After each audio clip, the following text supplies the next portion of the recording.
Cooking, cutting up, keeping it real. I am in the kitchen. I'm gonna make some homemade breadcrumbs to use in a meatloaf recipe. And I bought these from a sweet little Cuban bakery called Cuban Sweets near the house. And I'm gonna utilize some of these to make breadcrumbs. So I'm gonna put these in my food processor.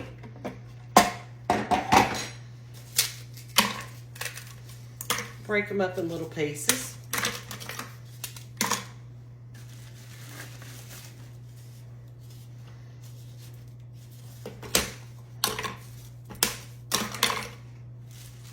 And I need about, I don't know, a cup or so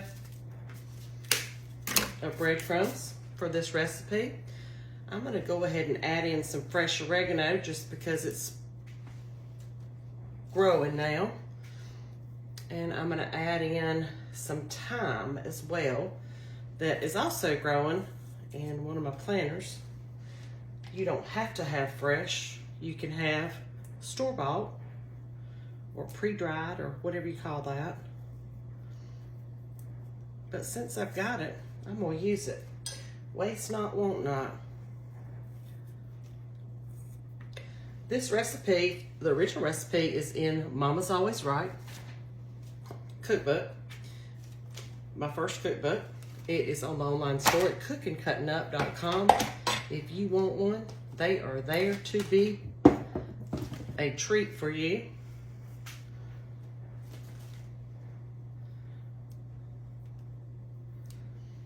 Now for the thyme, I washed it and I'm just gonna throw the whole thing of the thyme in there.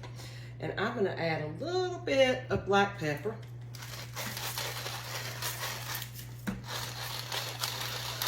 You could do just plain if you would prefer.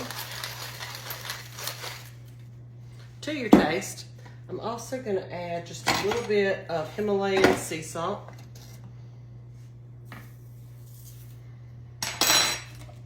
And I'm going to pulp those for my breadcrumbs for my meatloaf recipe.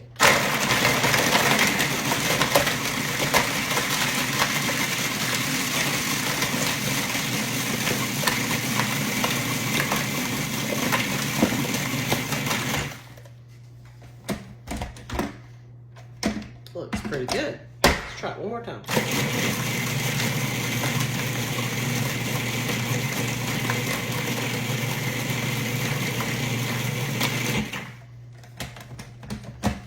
And there you have it. Breadcrumbs. Even with the bigger pieces, just snap them up and tear them up in your hand. They're almost like a crouton consistency.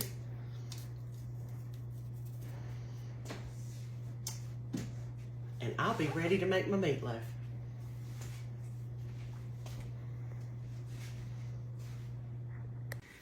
Hey y'all, cooking, cutting up, keeping it real tonight in my kitchen. I'm making meatloaf cups in the muffin tin. So I'm gonna get to it. My family's gonna be here sooner rather than later. So I'm gonna set my oven on 350 and I'm gonna mix up this meatloaf.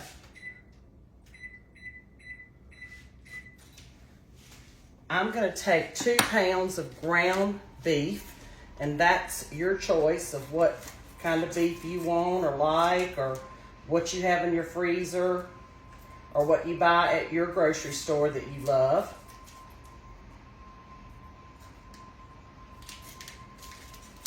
My recommendations would be an 80-20, because if you're buying it and have that choice, that still gives the meat enough fat for flavor. That's just my opinion. It's just my opinion. So I'm gonna put 2 pounds of ground beef.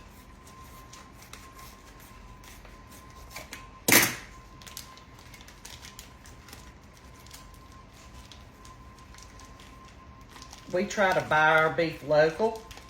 Years ago, we kept our own cows, and my husband would stock our freezer with our own cows. Now we buy from local farmers. So we're gonna start out with 2 of these ground hamburger, 2 eggs. These are eggs that our cousin gave us from their farm, and I thank you so much. Those eggshells, when they're fresh, are not as thick, not as, hard, I should say. Okay, to this, I'm gonna add some garlic, and I'm using the basic recipe in Mama's Always Right For You, #CuttingUp crew members. Yesterday, I roasted some garlic, so I'm gonna just put a whole clove of garlic in there and get that out of the way. I'm gonna add a dash of Worcestershire, and people pronounce that differently, I understand. Here and there and yonder. I'm just gonna do a shake. Okay, it needs some pepper and some salt, so I'm gonna use my pepper grinder. That's to your taste. We like pepper, but don't add too much when you're making it. You can add it at the table. I'm gonna add just a little bit of salt, and I'm using Himalayan pink salt. I'm gonna add some breadcrumbs, and I'm gonna add some ketchup. Hold tight, let me grab the ketchup. This is the keeping it real side of this particular vlog. It's real time in a real kitchen without a film crew. Okay, now let me check my ingredients real quick. Today I made my own breadcrumbs, but you don't have to. You can use panko, you can use breadcrumbs, you can use seasoned breadcrumbs, but I put thyme and oregano that I've grown in this. So I'm gonna add some breadcrumbs. Add about, I don't know, 3/4 a cup. And then I'm gonna add some ketchup. And I'm eyeballing mine.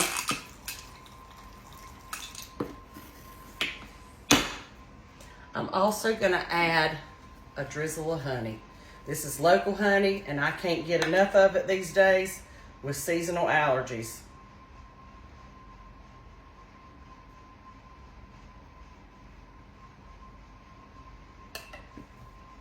Okay, let me check my ingredients here, make sure I hadn't left out anything. Hazel, black pepper, okay. Onion powder. You can add onion powder as well, or onions, if you like that. If your family likes onions, add onions. Mine does not like onions, so I have to hide the onion flavor. So I'm gonna do a shake of onion powder. Again, to your taste. And then I'm gonna give this a mix with my hands, and I'm gonna check my recipe while I'm mixing. There's something about mixing with my hands, I just like it. I need some paprika. Let me grab some paprika.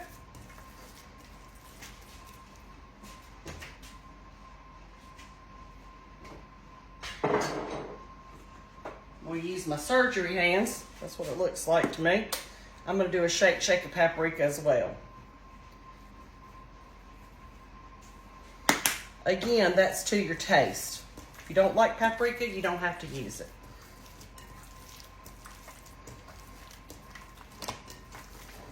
This is gonna need some more breadcrumbs. And it's okay if there's little pieces of breadcrumbs, don't worry. That helps bind this meat together. And everybody has a meatloaf recipe in the South. They'll tell you about it. How they do theirs, or how their mama or their grandma or their aunt or uncle or whoever did it. You can use saltine crackers or old bread. You know, that 3-day-old bread that's not moldy yet, but it's kind of, how should I describe that? Stiffer bread. The kind that you're almost ready to throw out. I'm gonna add just a tiny bit more. Get my egg off the side there.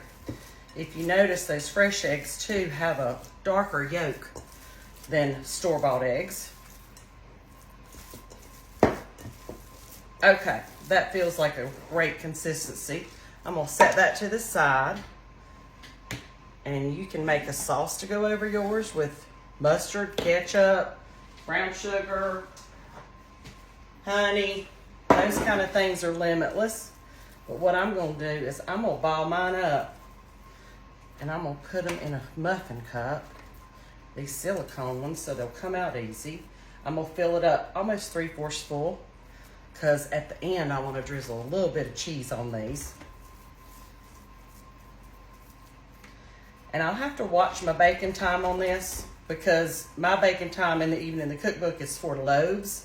So I will probably set my timer for 20 minutes to check them.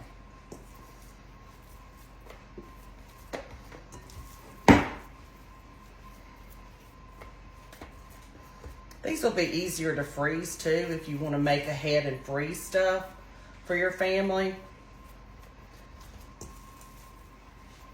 I don't know why I'm balling them up. I act like I'm making sausage balls.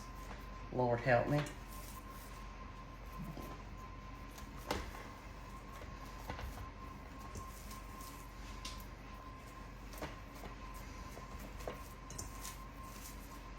Just push them down in there.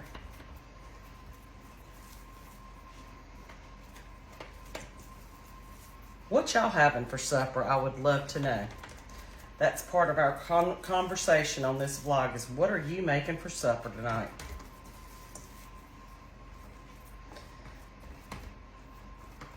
I like for y'all to feel like you're right in my kitchen with me, talking while I'm working. Love that. All right, I'm down to the last little bit. You want them to be kind of the same size so they'll bake up at the same rate or temperature. And that one's not quite as big as the others, just one. So that one will be a little more well done. Let me give my hands a wash so I can handle the pan.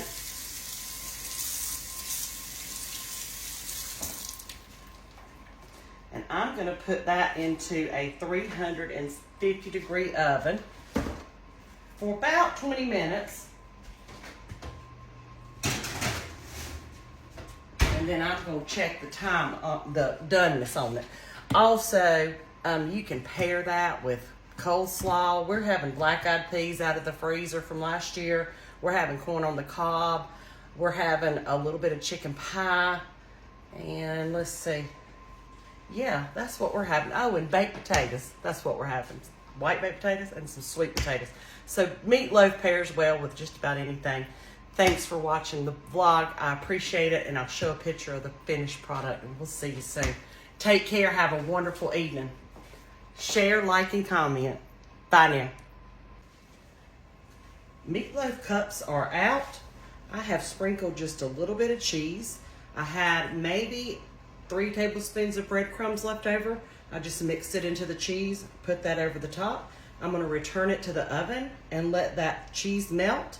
And then I have put together just a little sauce on the side. It has ketchup, honey, paprika, and a little bit of mustard. Thanks for following the page. Meatloaf Muffin Cups, y'all. Give it a try. See y'all.